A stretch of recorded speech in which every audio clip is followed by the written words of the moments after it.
পবিত্র ঈদ উল আজহার শুভেচ্ছা। ঈদ মুবারক, ঈদ মুবারক, ঈদ মুবারক। আসসালামু আলাইকুম প্রিয় দর্শক, সবাই কেমন আছেন? আশা করি সবাই ভালো আছেন। আজকের নতুন এপিসোডে আপনাদের সবাইকে স্বাগত জানাচ্ছি। আমরা আজকে চলে আসছি মিয়ারবাড়ি থেকে অসম্ভব সুন্দর একটি জায়গায়, একেবারে খুব দারুণ একটি জায়গায় আপনাদেরকে দেখানোর চেষ্টা করছি। এদিকে একেবারে খুবই সুন্দর একটা দৃশ্য, এরকম দৃশ্য সচরাচর শহরের দিকে দেখা যায় না, খুব গ্রামের দিকে আসলে দেখা যায়। তো আমরা ঈদের পরে চলে আসছি এখানে একটু ঘোরার জন্য, আপনাদেরকে একটু দেখানোর চেষ্টা করছি। এদিকে একটু দেখুন, এইদিকে আপনাদেরকে একটু দেখানোর চেষ্টা করছি যে খুব সুন্দর দুই পাশে সারিবদ্ধ গাছ, এরকম খুবই সচরাচর দেখা যায় না শহর থেকে। তো আমরা যারা বিশেষ করে শহরে থাকি, যানজট আর কোলাহলের ভিতরে থাকি সবসময়, তো আমরা ঈদের পরে আজকে চলে আসছি আপনাদেরকে একটু প্রশান্তির খোঁজে চলে আসছি এখানে। তো আমরা আপনাদেরকে একটু দেখাতে চাচ্ছি যে এখানে মিয়ারবাড়ি থেকে যে রোডটি আছে, এখানে কিছু হাফ কিলোমিটার মতো এদিকে আসলে এখানে এরকম মনোরম দৃশ্যগুলো দেখা যায়। তো আপনারা যারা লক্ষ্মীপুর জেলায় আছেন, লক্ষ্মীপুরে এই অসম্ভব সুন্দর জায়গাটি আসলে এক্সপ্লোর করার মতো কেউ ছিল না। তো আমরা আপনাদেরকে দেখানোর চেষ্টা করছি যে অসম্ভব সুন্দর একটি পরিবেশ, চারিদিকে শুধু সবুজ আর সবুজ, খুবই ভালো লাগতেছে আমাদের কাছে আজকে এখানে আসে। আপনাদেরকে দেখানোর চেষ্টা করছি, খুবই দারুণ একটা ভিউ। তো যারা ঘোরার জন্য আগ্রহী আছেন, ঘুরতে যাচ্ছেন কিন্তু এরকম সুন্দর একটি প্লেস খুঁজছেন, আপনারা অবশ্যই আপনারা এদিকে চলে আসতে পারেন। খুবই দারুণ। এদিকে একটু আপনাদেরকে দেখাই যে খুবই সুন্দর একটা একেবারে সরু রাস্তা, খুবই সুন্দর একটা সরু রাস্তা দেখতে পাচ্ছেন আপনারা সবাই। এতটা সুন্দর ভিউ এর আগে আপনারা কখনোই দেখেন নাই। আশা করছি আপনাদের এখানে আসলে খুবই ভালো লাগবে। তো সবাইকে এখানে আসার জন্য আমন্ত্রণ রইল, ভিডিওটি শেষ পর্যন্ত দেখতে থাকুন।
দেখতে পাচ্ছেন যে একটি হুন্ডা অ্যাক্সিডেন্ট হয়েছে। তো এদেরকে একটু তুলে নেই, সবাই মিলে একটু ধরেন একটু, এদেরকে একটু তোলেন, এদেরকে একটু সহযোগিতা করেন। ইনস্ট্যান্ট দুর্ঘটনা এটা অনেক গতি পাইছে। আচ্ছা, আমরা কোন দিকে এদিক দিয়ে যাও না না এদিক দিয়ে ওরে বা বাজে অবস্থা যাচ্ছে। লাইভ ভিডিওতে অ্যাক্সিডেন্ট, দেখেন লাইভ ভিডিওতে সরাসরি একটা অ্যাক্সিডেন্ট। আমরা আসলে যারা বাইক চালাই, তো আমাদেরকে একটু সতর্ক হয়ে থাকার দরকার, কারণ আমরা এই ক্লিপটা আমরা আলাদা করে ইয়ে করি। আমরা আসলে এভাবে নিজের কন্ট্রোলিং যতটুকু সম্ভব আমরা নিজের কন্ট্রোলিংয়ে চালানো উচিত। হ্যাঁ, তো ডাম ব্রেকের মধ্যে যে এভাবে আইছে উতাম করে আগে সামনে একবারে এতে যেভাবে আইছে 40-50 আইসি আর দেয় এটা আটন করে এই আল্লাহ আর বেশি করেন। তো যাক, অসাধারণ একটা ভিউ দেখতে পাচ্ছেন সবাই, মাশাআল্লাহ খুবই সুন্দর, একবারে এতটা সুন্দর দৃশ্য আসলে আমরা আসলে ন্যাচারাল বিউটি। ন্যাচারাল বিউটি, হ্যাঁ ন্যাচারাল বিউটি আমরা আসলে সচরাচর দেখি না। অযোগ্যকে যোগ্য বানানো সম্ভব, কিন্তু বিশ্বাসঘাতককে বিশ্বস্ত বানানো কঠিন। অবহেলা কতটা ভয়ঙ্কর সেটা কেবলমাত্র সেই বোঝে যে প্রিয় মানুষগুলোর কাছে অবহেলিত। লোকে কি ভাবলো কি বলল তা ভেবে কিছু করা উচিত নয়। যেখানে অভিমান বলতে কিছু নেই, সেখানে রাগ দেখানো আর অভিমান করাটা হলো বোকামি। একটা মেয়ের জীবনের সবচেয়ে বড় পাওয়া হলো একজন কেয়ারিং হাজব্যান্ড। তোমার দুর্বল জায়গাটা জেনো, যারা খোঁচা দিয়ে কথা বলে তারা তোমার শুভাকাঙ্ক্ষী নয়। যার কাছে তুমি যত বেশি আশা করবে সেই তোমায় কষ্ট দেবে সব থেকে বেশি। কখনো হিংসা করো না তাকে যে তোমাকে দেখে হিংসা করে। সে হিংসা করে কারণ সে জানে তুমি তার থেকে অধিকাংশ শ্রেষ্ঠ। কারো কাছে নিজের সুখ খুঁজতে যেও না, তাহলে সবার থেকে দুঃখটা তুমি বেশি পাবে। মুখের ভাষা খারাপ হলে চরিত্র খারাপ হয় না। মিষ্টি কথার আড়ালে অনেকের খারাপ চরিত্র বোঝা যায়। অর্থ মানুষের রূপ বদলে দেয়, স্বার্থ মানুষের চরিত্র বদলে দেয়। অর্থ আর স্বার্থ একসাথে থাকলে মানুষের মনুষ্যত্ব বদলে দেয়। মা আর স্ত্রী দুজনকে অধিক সম্মান ও ভালোবাসা দিও, কারণ একজন তোমাকে পৃথিবীতে এনেছে আর একজন তোমার জন্য তার সমস্ত আপনজনকে ছেড়ে তোমার কাছে এসেছে। সবাইকে ভালো রাখতে গেলে দিন শেষে তুমি ভালো থাকতে পারবে না। নিজেকে এমনভাবে তৈরি করো, আজ যারা তোমাকে দেখে হাসছে কাল যেন তারা আফসোস করে। চেহারা ছাড়া প্রেম হয় না, টাকা ছাড়া বন্ধুত্ব হয় না, স্বার্থ ছাড়া কেউ কাছে আসে না।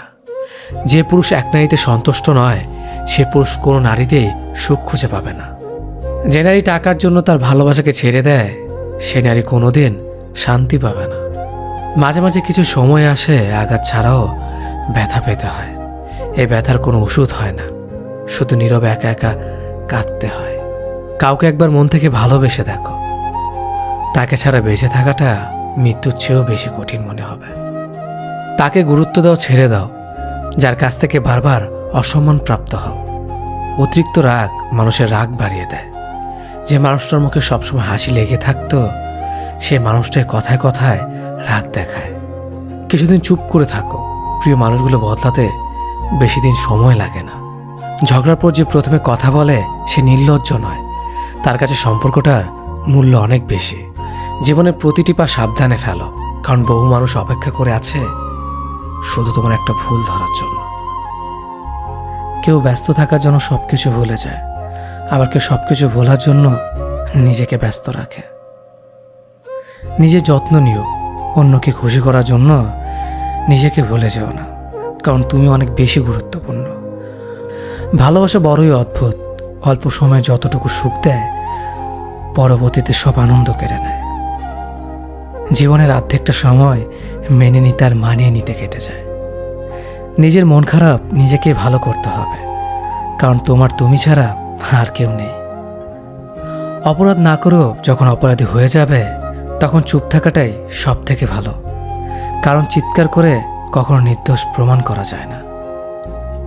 কারো কাছে অসহ্য হয়ে ওঠার থেকে হারিয়ে যাওয়াটা অনেক ভালো। মায়া সে তো বিষের থেকেও বিষাক্ত। তোমার লেখা গল্পে যে পারেনি কথা রাখতে, আসলে সে এসেছিল নিজে ভালো থাকতে। কিছু মানুষ ভালোবাসতে জানে কিন্তু মূল্য দিতে জানে না। ভুল করতে পারে কিন্তু ক্ষমা চাইতে পারে না, কারণ তাদের শিক্ষা আছে, বিবেক নেই। সময় একদিন বুঝিয়ে দেবে তুমি কাকে খুঁজতে গিয়ে কাকে হারিয়েছ। যাকে তুমি ভাববে প্রিয়জন সে তোমাকে বুঝিয়ে দেবে তুমি ছিলে তার প্রয়োজন। মানুষের জীবনে যে জিনিসটা থাকা সবচেয়ে বেশি প্রয়োজন তা হলো ধৈর্য। সময় কখনো দুঃখ কষ্টগুলোকে ভুলিয়ে দেয় না। তো আমরা এখন চলে আসছি বাত্তির খাল, কমলনগর উপজেলাধীন যে বাত্তির খাল যে নদীর যে পাড়টি আছে, এখানকার মনোরম দৃশ্যগুলি আপনাদেরকে দেখানোর চেষ্টা করছি। আপনারা ধৈর্য ধরে দেখতে থাকুন। এই যে আমরা বাত্তির খাল চলে আসছি, নদীঘাটের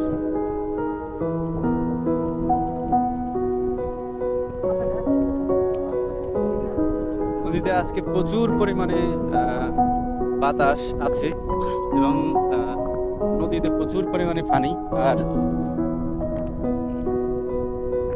কেন অতিরিক্ত পানি ঢেউ আসছে।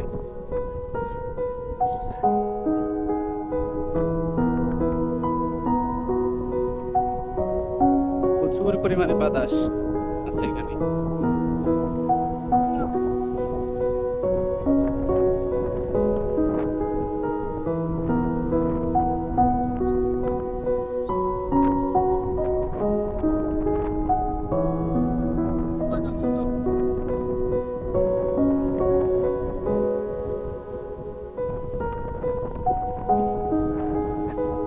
কেমন লাগতেছে? দায়িত্বটা লাস কেমন লাগতেছে তোমার কাছে? কেমন লাগতেছে?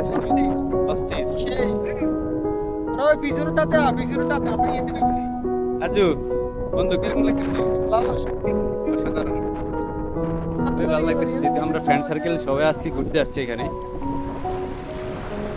খুবই ভালো লাগতেছে। তো অনেকে আজকে এখানে উপভোগ করতেছে নদীর যে ঢেউ আছে সেগুলো উপভোগ করতেছে, এবং দেখতে পাচ্ছেন যে এখানে কাদামাটিতে অনেকেই নেমে গেছে, পর্যটক এখানে আছে। তারা এখানে একজন আছে এখানে একা একা বসে ঠান্ডা বাতাস উপভোগ করছেন, নদীর ঢেউ হচ্ছে। দেখছেন যে একটা ডিঙি নৌকা এখানে এখানে প্রায় পানি নেমে যাওয়ার কারণে এখানে আটকে গেছে।